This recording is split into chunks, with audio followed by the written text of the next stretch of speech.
우리에게 주시는 하나님의 말씀. 하나님의 말씀은 사도행전 1장 6절에서 11절까지의 말씀입니다.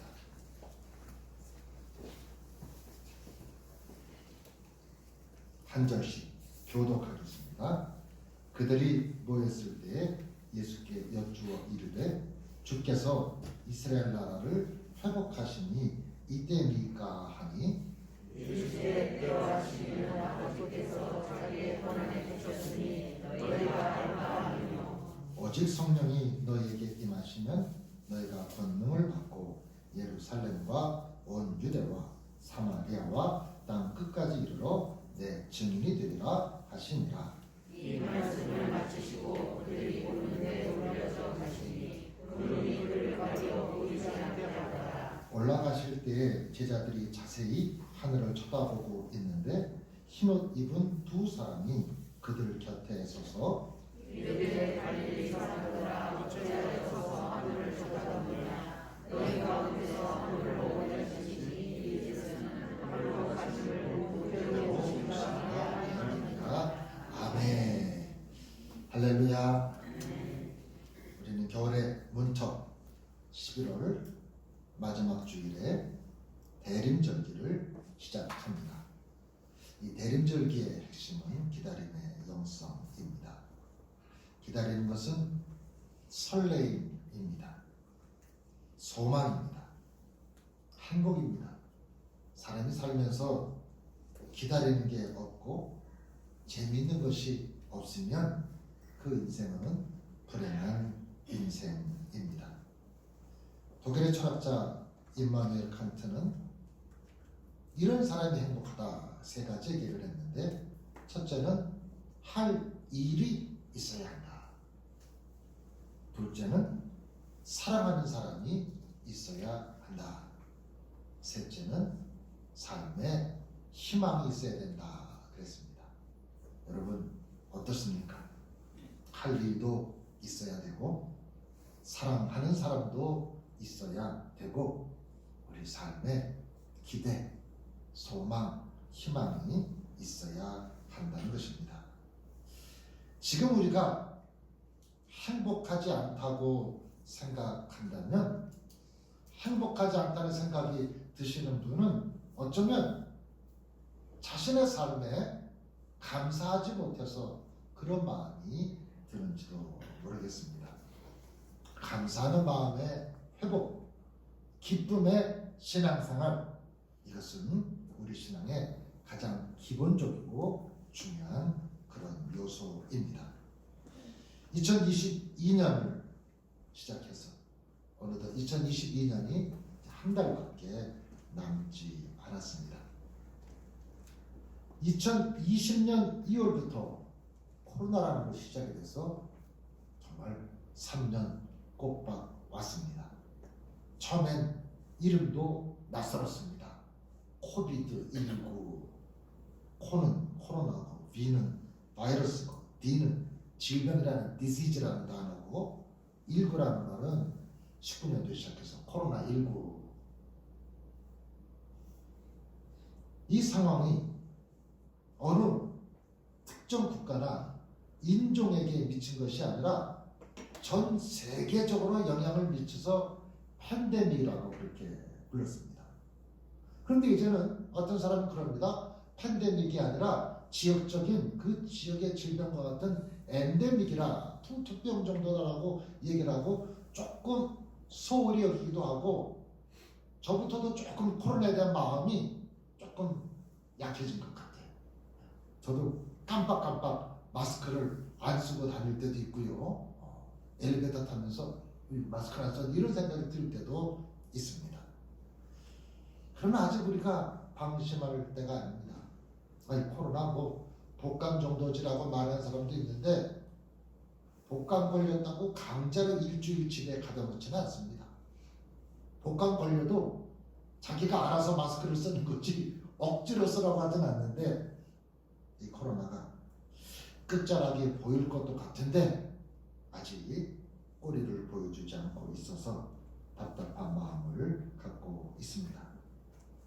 그래도 우리가 대림절기를 시작하면서 소망을 가져야 합니다. 세상 달력은 1월 달부터 시작하지만 교회 이런 진행되는 역사는 대림절부터 시작이 됩니다. 힘들고 어려울 때 우리는 소망을 가지고 우리 주님께서 다시 오실 것이라는, 아이들이 크리스마스에 선물을 기대하는 것처럼 우리 주님이 다시 오실 것이라는 기대, 이것이 기쁨, 우리들의 소망이 될 수 있기를 간절히 기원을 드립니다.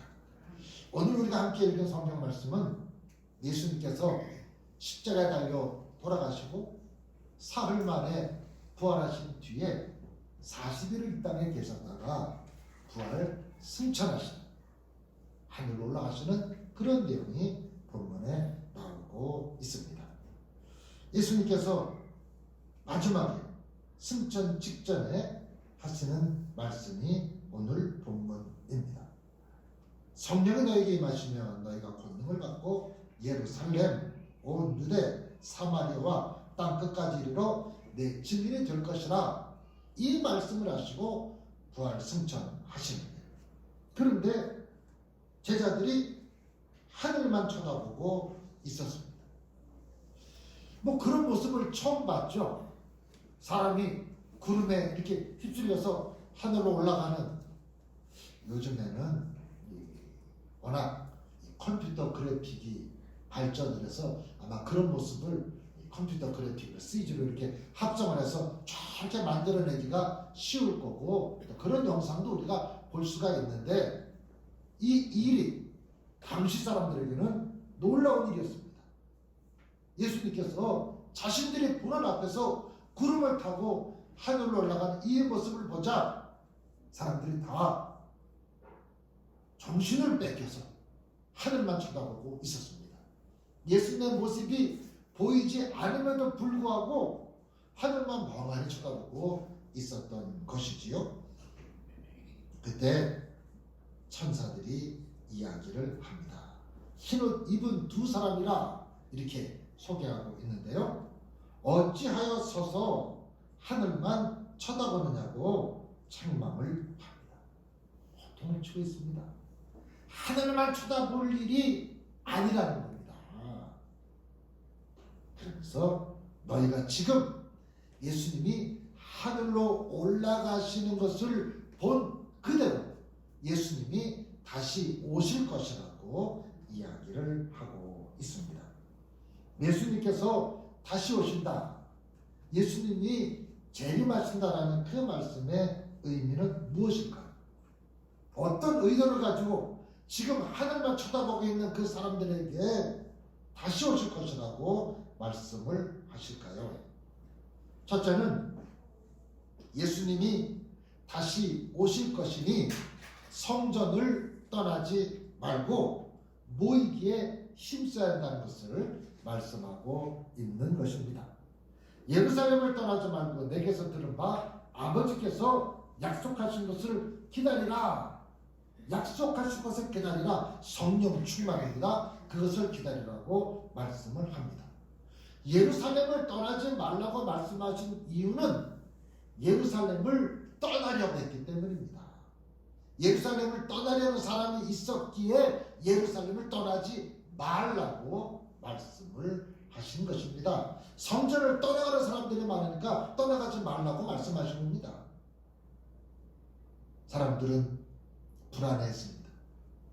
예수님이 부활하신 뒤에 자기들과 함께 있을 때는, 함께 있을 때 우리는 걱정할 일이 없었는데 예수님이 승천하신다니까 또 살짝 걱정이 됐습니다. 아하, 예수님 안 계시면 우리 어려움 당하는 거 아닐까? 바리새인들이나 제사장들에게 우리 살짝 힘들어지는 거 아니야? 이런 걱정의 마음이 있었습니다. 사람들에게 걱정의 마음이 들지요. 물가는 자꾸 올라가는데, 이자는 자꾸 올라가는데, 세상 사는 건 점점 힘들어지는데, 다 올라가는데 내 월급은 올라가지 않고, 이런 생각이 듭니다. 세상 힘든데 몸은 점점 더 아파지고 걱정이 많습니다. 아이고 날씨가 추워진다네. 날씨가 추워지면 더 힘든데 걱정이 많습니다. 이래도 걱정, 저래도 걱정, 가지 많은 나무에 바람 찰날 없다고 이런저런 생각이 우리의 마음을 무겁게 만듭니다. 마음이 무겁게 만들어요. 그러면 그럴수록 더 예루살렘을 떠나지 말고 기도해야 되는데 현실은 떠나가라 이겁니다. 힘들고 어려우면 더 기도해야 되는데 힘들고 어려워서 믿음을 놓치는 이들이 생기더라 하는 얘기입니다. 요즘 교회 다니는 것이 사회생활에 불편함처럼 느껴지는 사람들이 많아졌습니다. 교인이 죄인인 것처럼 느끼는 사람들도 있습니다. 가뜩이나 속상한데 요즘 이단이 기승을 부리고 있습니다. 길거리에서 이단이 얼마나 활개를 치는지, 신천지가 얼마나 목소리가 커졌는지 모릅니다. 좀 속상합니다. 대구시의 스타디움에서 8만 이상에 모여서 10만 명 수료식을 했다고 합니다. 놀랍습니다. 8만 명 모이는 게 BTS나 8만 명을 모으는 거지 요즘 세상에. BTS라고 아세요? 노래 잘하는 세계적인 우리나라 젊은 그룹이 있습니다. 성도들은 떠나가고 이단이 기승을 부립니다. 많은 사람들이 믿음을 잃고 있습니다. 점점 어려워지고 있습니다. 그래서 예수님 말씀하십니다. 예루살렘을 떠나지 마라. 너에게 불안한 일이 다가와도 걱정스러운 일이 있어도 그럴수록 예루살렘을 떠나지 말라고 말씀을 하시고 있습니다. 예루살렘은 교회입니다. 교회 외에는 구원이 있을 수 없습니다. 교회에 있어야 살 수 있습니다. 교회가 바로 노아의 방주입니다. 둘째로 떠나지 말고 모여있는 사람들은 기도에 힘써야 할 것을 말씀하고 있습니다. 떠나지 말고 모여서 뭐 할 거냐? 기도해야 된다는 겁니다. 오늘 본문 조금 뒤에 이어서 보면 그들이 다락방에 가서 간절히 기도했다. 오로지 기도에 힘썼다. 예전 개혁성경은 전혀 기도에 힘썼다. 이렇게 이야기를 하고 있습니다. 기도에 힘을 쓰는데 그 앞에 오로지라는 말. 예전에는 전혀, 이 전혀라는 것은 아주 강력한 거잖아요. 전적으로 매달리는 거잖아요. 기도에만 힘을 썼다라는 것입니다. 120명이 마가의 다락방이라는 곳에 모여서 아주 간절히 기도했습니다. 간절히 기도할 때 성령 충만을 받게 되지요. 이 성령 충만을 받는 것이 바로 교회가 부흥되는 원동력이 되었던 것입니다. 기도해야 됩니다. 어떤 사람이든지 어떤 모습에 있든지 어떤 환경에 있든지 우리는 기도해야 합니다. 힘들고 어려워도 기도에 줄을 놓지 않고 있다면 그 사람은 소망이 있습니다. 그러나 뭐 잘된 것처럼 보이고 뭐 형통한 것 같아도 기도하지 않는다면 그 사람은 불안한 사람입니다. 예루살렘 마가의 다락방에 모여서 마음을 같이하여 오로지 기도했습니다. 우리도 기도해야 합니다. 우리 신앙의 첫사랑을 회복하고 우리 신앙의 열심을 회복하고 신앙생활 했던 것이 옛날 추억 그냥 소식적 이야기 이게 참 그런 일이 슬프죠. 간절히 기도하는 것 그것이 모여 있을 이유입니다. 세 번째로 이렇게 말씀하신 이유는 사명을 감당하라는 것입니다. 증인이 되어야 한다라는 것입니다. 어찌하여 서서 하늘만 쳐다보느냐라는 그 천사의 책망 속에는 제자들이 예수님의 증인된 사명을 감당하기를 원하시는 예수님의 마음이 그대로 녹아 있습니다. 감람산 위에서 넋을 잃고 하늘을 쳐다봤습니다. 하늘만 쳐다봐서는 될 일이 아니라는 겁니다. 예수님께서 베드로, 야고보, 요한 세 제자를 데리고 변화산이라는 곳에 올라가셔서 거기서 예수님의 모습이 변모되셨습니다. 하얗게 옷이 얼마나 휘어졌는지 세상에서 그렇게 빨리 알 수 없을 정도로 휘어졌다. 그리고 그 예수님 옆에 두 사람이 나타났는데 모세와 엘리야가 나타났다 그랬습니다. 그러면서 모세는 율법을 대표하고 엘리야는 예언을 대표하고 예수님은 율법과 예언이 합해진 복음을 상징하는 예수님이 나타나서 변모된 모습을 보이니까 그때 베드로, 야고보, 요한 세 제자가 그 광경을 보고 너무너무 멋있고 황홀해서 이런 얘기를 합니다. 야, 우리가 여기 있는 것이 좋사오니 여기다가 초막을 짓고 여기 계속 있었으면 좋겠습니다. 그런 이야기를 했습니다. 그때 예수님께서 그들에게 말씀하시기를 내려가자라고 이야기를 합니다. 은혜스러운 산 위, 복된 산 위, 기쁨의 자리, 산 위에만 있을 수가 없다는 겁니다. 세상에 내려가서 해야 할 일이 있다라는 것입니다. 우리가 교회에서 예배를 드리고 찬송하고 기도하고 이럴 때는 걱정이 없을 것 같고 기쁨이 있고 뭐든지 다 될 것 같은데 막상 현실 세계로 나아가면 만만치가 않지요. 그래도 우리가 내려가야 된다는 겁니다. 그래도 우리가 그곳에서 사명을 감당해야 된다는 겁니다. 요한복음 3장 16절에 보면 이게 성경의 제일 중요한 말씀이라고 얘기를 하는데 하나님이 세상을처럼 사랑하사 독생자를 주셨다 그랬습니다.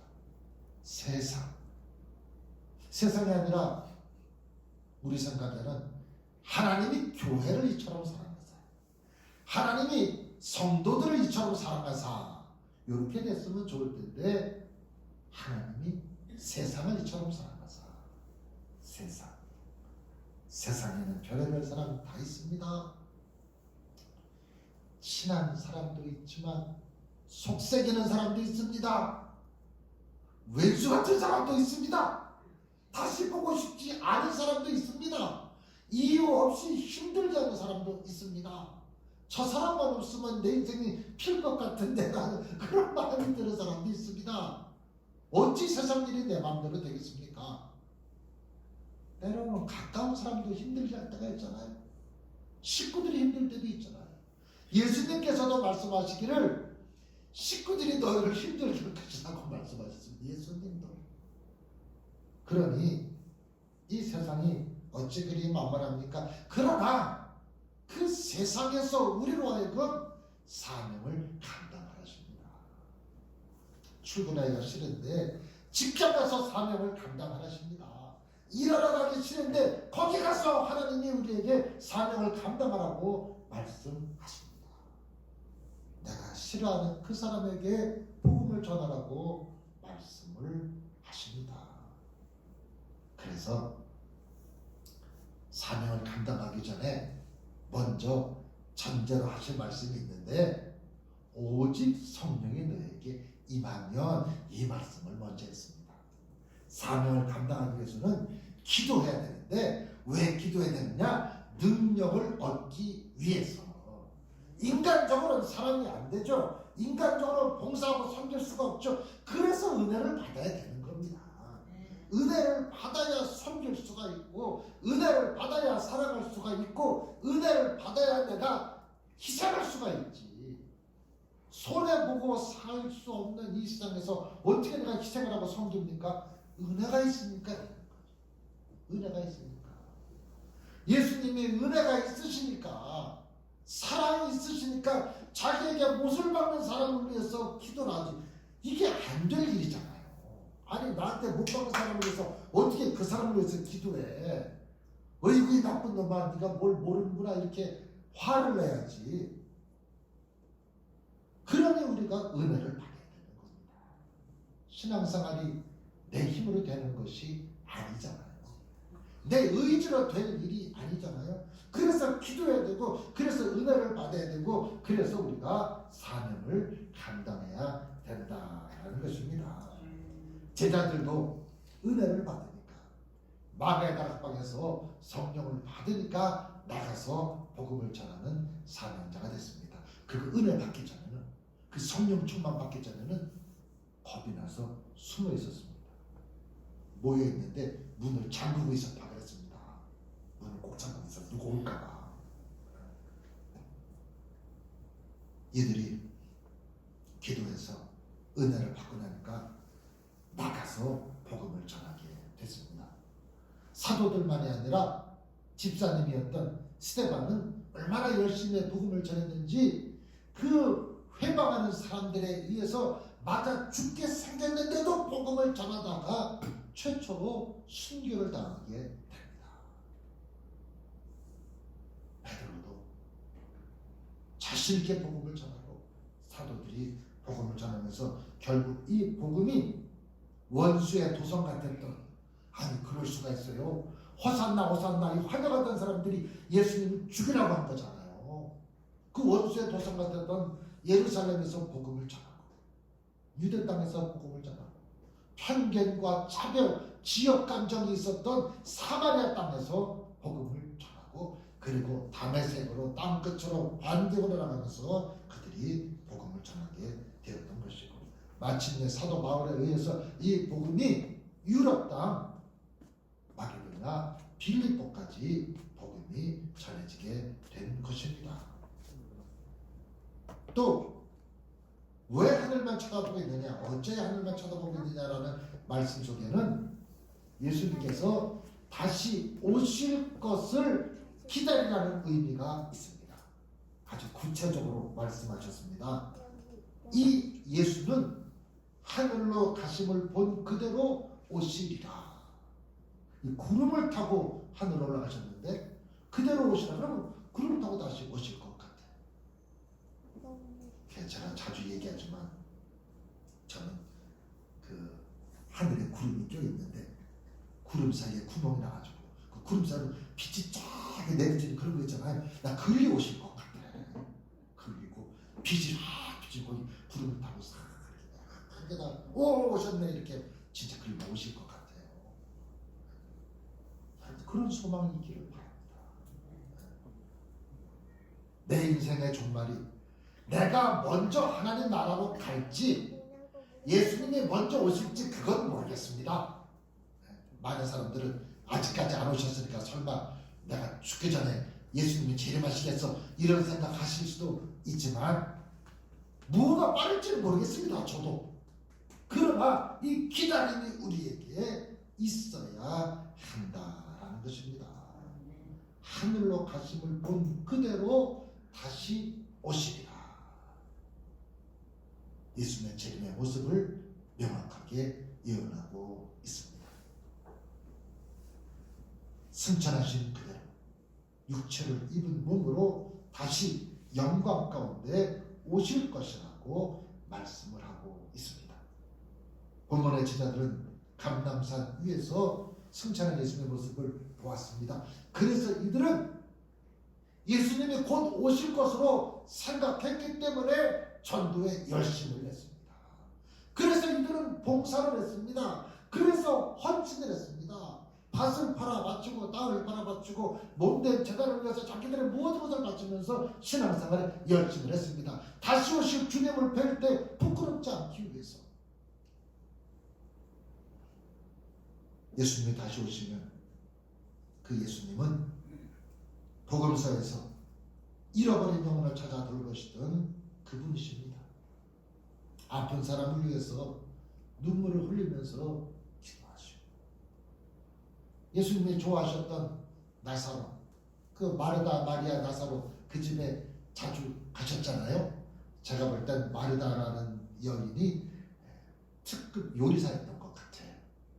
예수님은 이렇게 잘 대접하고 마리아는 또 예수님 말씀을 잘 듣고 믿음이 좋은 여인이고 거기 또 나사로가 또 예수님과 함께 지내면서 그랬던 나사로가 죽자 예수님이 그 무덤 앞에서 우셨다 그랬어요. 예수님도 슬퍼서 그 죽음을 앞에 놓고 우셨다 그랬죠. 그 예수님 내 죄 때문에 십자가를 지시고 골고다로 올라가셨던 그 예수님이 다시 오신다라는 겁니다. 대림절기는 예수님의 오심을 기다리는 절기입니다. 어떤 사람은 그럽니다. 요즘 이 월드컵 그 축구나 월드컵이 아니라 뭡니까 이게 월드컵 맞네요. 올림픽이랑 월드컵 가끔 그게 헷갈리더라고. 이 카타르 월드컵 지금 하고 있는데 그 45분씩 축구를 하잖아요. 그런데 후반 45분이 다 돼도 조금 더 해요. 경기를 하다가 뭐 누가 아파서 좀 중단됐거나 뭐 이러저런 있어가지고 그 빠졌던 뭐 인저리 타임이라고 치료 시간이라고 이런 말도 하는데 그 시간 때문에 어떨 때는 뭐 3분, 5분 뭐 이렇게 조금 시간을 더 줘가지고 이렇게 축구 시합을 45분 지나도 더하게 합니다. 그럼 그때는 주심을 가만히 보면 호랑이를 불고 끝내려면 호랑이를 들고 이렇게 뛰어다녀. 시계를 보면서. 어떤 사람이 그런 얘기를 합니다. 지금 영적으로 어떤 때인가 예수님께서 다시 오시기 직전 하나님께서 세상 일을 끝내시려고 호랑이를 불려고 기다리시는 그때라고 말하는 사람들이 있습니다. 예수님이 천국에서 출발 준비를 하고 계십니다. 예수님이 다시 오시면 피할 수도 없고 피할 사람도 없습니다.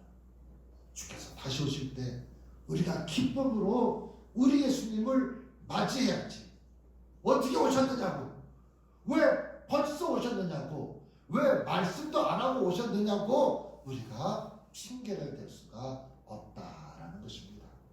이 대림절기, 주님의 오심을 기다리는 이 절기에 우리가 깨어서 주님 맞을 준비를 하면서 하늘만 쳐다보는 우리가 아니라 기도하고 은혜 받고 사명 감당하는 우리 모두가 다 될 수 있기를